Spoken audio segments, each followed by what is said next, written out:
A very good evening. Welcome to State of Business on our television. I'm Ashingsani Veerasinghe. Let's have a look at the headlines first. Country will be made self-sufficient with the demand of liquid milk by 2024, Agriculture Minister assures. Estates that are not complying with the government will be taken over by the government, Labour Minister warns. News in detail. The government today assured that 80% of country's liquid milk demand will be met within the country by 2024. Replying to an oral question, Minister of Agriculture Mahindananda Aluthgamage told the Parliament that the programme will be launched soon. Agriculture Minister Mahindananda Aluthgamage said that even though there are about 1.2 million milking cows in the country, only 250,000 are milked at present. He said that only 4,600 million litres of milk out of the annual national demand of 7,200 million litres are being produced locally. He added that the government will use 3 methods in the next 4 years to cover at least 80% of the national demand. He also mentioned that the government will seek to increase the average milk produced by a cow to 5 litres from the current average of 3 litres and to provide all the necessary food, water and cattle barns needed for the cows. Minister also revealed that the government expects to impregnate about 200,000 cows which are not getting pregnant through artificial insemination by recruiting and training people to do so. He further added that government also have plans to import 1.5 million milking cows through discussions with large-scale dairy companies in the country. Sri Lanka has imported dairy products worth of $302.7 million between January to November last year, while dairy produced worth of $311.9 million and $332.3 million were imported respectively in 2019 and 2018. There are over 300,000 liquid milk production farms in Sri Lanka, and Milko, Palwatha Dairies and Nestle Lanka produce milk powder locally. Sri Lanka import dairy products mainly from New Zealand and Australia and other countries such as Denmark, the Netherlands and India.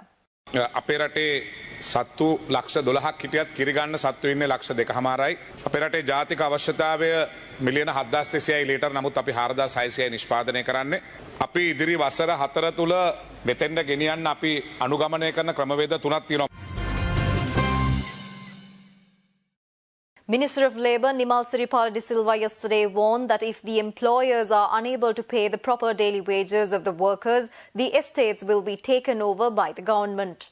The debate over the increasing of the daily wage of the plantation sector employees also went for a heated moment for a while over a word used by one of the lawmakers to explain a fact.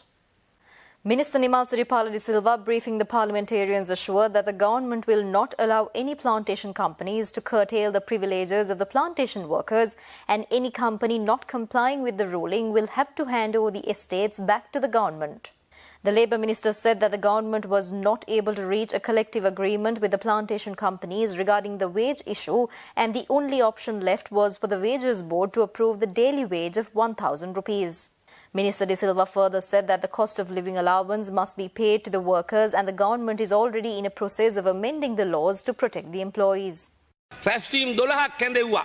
කැඳවලා පුළුවන් තරම් දුරට සාමූහික ගිවිසුමකට ඇතුළත් වීම සඳහා අපි නෙගෝෂিয়েට් කරා. අපි ගණදෙනු කරා. නමුත් මොකද ප්‍රශ්නේ උනේ මොකද්ද? කාම්පතුන්ගේ පැත්තෙන් කියනවා මේ සාමූහික ගිවිසුම අවුරුදු 4ක් වෙන්න ඕනි. වෘත්තීය සමිති පැත්තෙන් වඩිවේ සුරේෂ් මහත්තයලා කියනවා, ජීවන් තොණ්ඩමන් මහත්තයලා කියනවා ඒක අවුරුදු 2කමාරක් වෙන්න ඕනි. ඉතින් මේ දෙකොල්ලෝ එකග වෙන්නේ නැතුව මට බලයක් හරි ආණ්ඩුවට බලයක් හරි නැහැ. මේකට මේ පිළිබඳව තීන්දුවක් දෙන්න. ඊළඟට එහි තියෙන සමහර සංරචකයන් පිළිබඳව දෙපාර්ශ්වය අතර එකගත්වයක් නැහැ. ඒ නිසා අපිට තියෙන විකල්පය මොකද්ද? මම එයාට කිව්වා ඔබතුමාලා මේක එකග වෙන්නේ නැත්තම් රජයේ ප්‍රතිපත්තිය ක්‍රියාත්මක කිරීමට අපිට තියෙන එකම විකල්පය අපි පඩිපාලක මණ්ඩලයට ගිහිල්ලා මේ පඩිය නියම කරන එක කියලා. ඒක තමයි අපිට තිබුණු එකම විකල්පය. Parliamentarians from BOT, the ruling and opposition parties, actively participated in the debate on the issue 1,000 rupee daily wage for the plantation workers.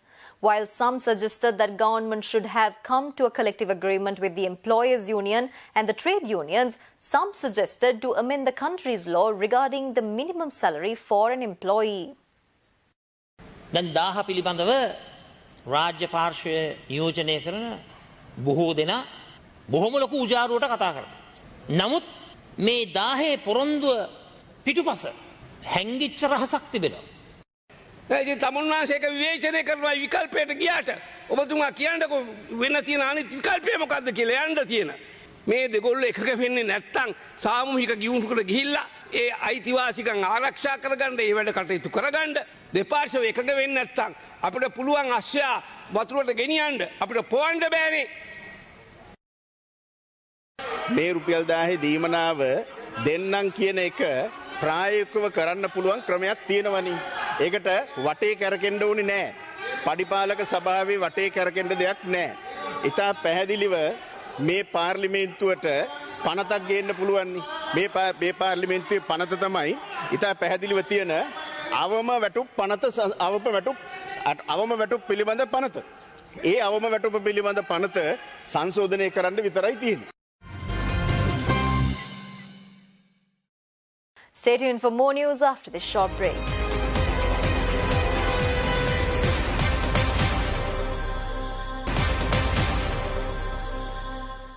Welcome back after the break. The Parliament session was heated up for a moment yesterday over a word used by one of the lawmakers to explain a fact. The presiding member had to make a huge effort to bring back the lawmakers to the topic and continue the session. Thousands of people, over 60,000 people marched from Potthuville to Polygandi, not purely to make certain demands with regards to the government. They put forward core demands that were essentially political in character. And this House must be informed of those 4 core demands. The first one is the recognition of the Northeast as the Tamil and Muslim Tamil-speaking people's homeland, the recognition of the Tamils as a distinct nation, the right to self-determination of the Tamil nation, and the referral, and this is important here, the referral of Sri Lanka to the ICC and other international accountability mechanisms to look into and investigate the crime of genocide that happened and is continuing to happen, that is being committed by the state.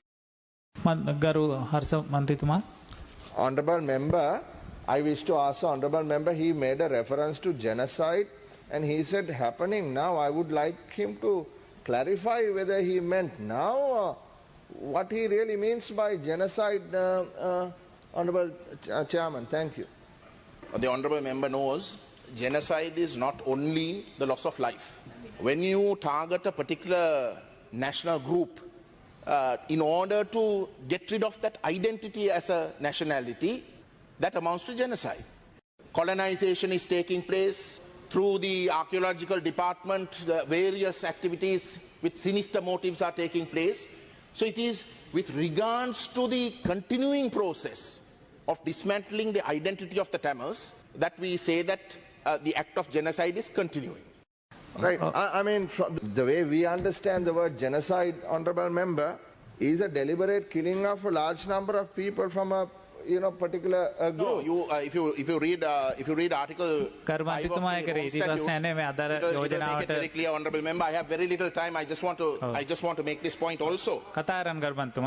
You see, with regards to employees, I wish to make this point that I want 5 minutes because 5 minutes of my time has been taken. I'm quite happy to answer, but give me some time. Yeah, I also want to just tell you, honorable member, the word genocide means, for the benefit of my learned member, the word genocide means the deliberate killing of a large number of people from a particular nation or ethnic group with the aim of destroying that nation or group. Now, your assessment of genocide, the word, is used in a completely wrongful manner. So just make sure that that is corrected. The definition of genocide is not what you say. That is a very non-legal definition. Kindly look at Article 5 of the Rome Statute. Now, can I continue with my... Honorable member, the word genocide is, you can't use it loosely. I'm not using it loosely. I mean, they may I'm not be in the using it government. loosely. I was in the හරිවන්තුම opposition. අපි වචනේ පසු වෙලාවක නිවැරදි කරගමු. දැනට අපි යෝජනාවට අදාළව අපේ No, ගැටලු with කතා all due කරමු. respect to you, I'm a lawyer, I'm a qualified lawyer, and I also am very careful with the words I use. This is not a legal term. This is a simple English word. The meaning of that English word is what we should be conscious of. And it should not be used in a loose manner. As my honourable friend Harsha Silva also mentioned, it must be used in the correct context and in the correct meaning. ගරු මන්ත්‍රීතුමනි දැන් මම කියන්නේ මම ජෙනසයිඩ් කියන වචනේ පාවිච්චි කරන්නේ ගරු පොන්නම්බල මන්තුමා අද විවාදයට අදාළව අපි මේ යෝජනාව සාකච්ඡා කරමු නැත්නම් මේ පාර්ලිමේන්තුවේ අවසානයේ පොඩි තව වෙලාවක් තියෙනවා. Cabinet of Ministers has approved Sri Lanka entering into new trade agreements as well as renewing existing regional and international deals. Cabinet spokesman and mass media minister Keheliya Rambukwala revealed this yesterday, speaking to the media personnel online.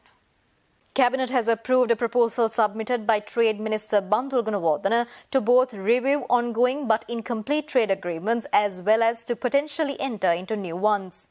Explaining over the reason for government taking a U-turn, Minister Rambukwala explained that all regional trade agreements were up for review. He also added that the process is in accordance with the President's vistas of prosperity and splendor policies. Minister also added that the government needs to evaluate the positives and negatives of all agreements, including ones we have protested about in past. Responding to a question regarding several free trade agreements which the government opposed when they were in the opposition, he said Sri Lanka also embarked on an FTA talks with China, but it was suspended in 2018.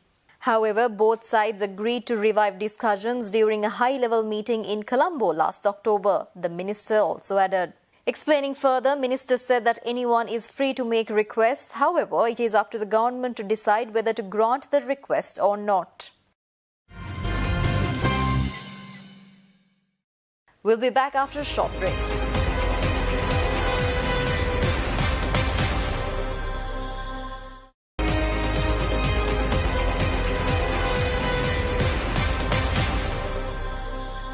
Welcome back after the break. The trading at Colombo Stock Exchange ended on a negative note today.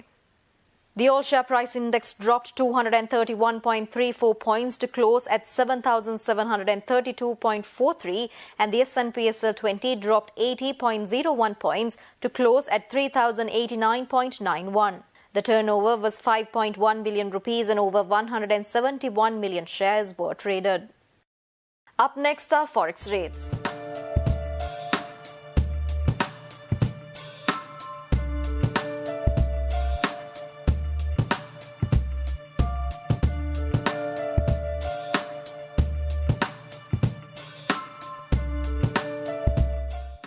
And that's all the news for today. See you tomorrow with State of Business at the usual time. Until then, take care. Good night.